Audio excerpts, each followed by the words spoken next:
دور سایه‌مو میکشم روی زمین، صداشو گوشم میپیچه همین چند ثانیه پیش بودش که رفته از خونه بیرون، ولی پاک نمیشه رد پاشه رو در و دیوار میباره حرف مف که شبا تو کوچه ها پرسه میزنن روزا میان سمتمون، از لابلای درزا زمزمه ها میان توی خونه، واسه دست به یقه شدم با من صف میکشن یکی رو به رومه، کلمه ها رو به آتیش میکشم دود شه بشینه روی گونه، فریادش میریزم و هی میچرخم توی خونه،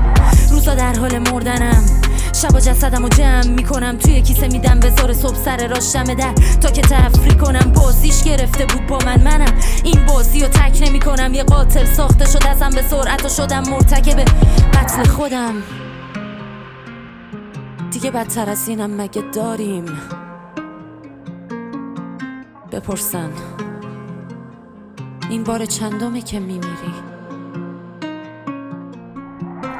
چشاش آینه دق من، حرف که میزنه حالم به هم میخوره ازش، خنج میزنه یه درد بی درمون رو تنم و یه زخم بی پایان که هیچ راه فراری نیست، توی بن‌بسته بلا تکلیفی گیر میکنی آروم و قراری نیست دیگه،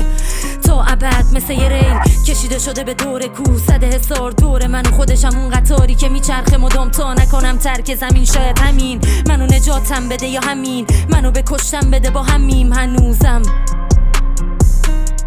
زیر سقف، زیر سقف،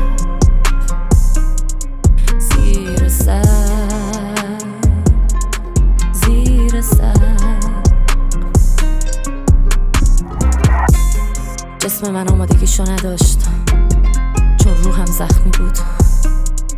میدونی روح زخمی جسمو پس میزنه مگه اینکه نادیده بگیری یا حیوانی برخورد کنی که این میشه آغاز فروپاشی انسان.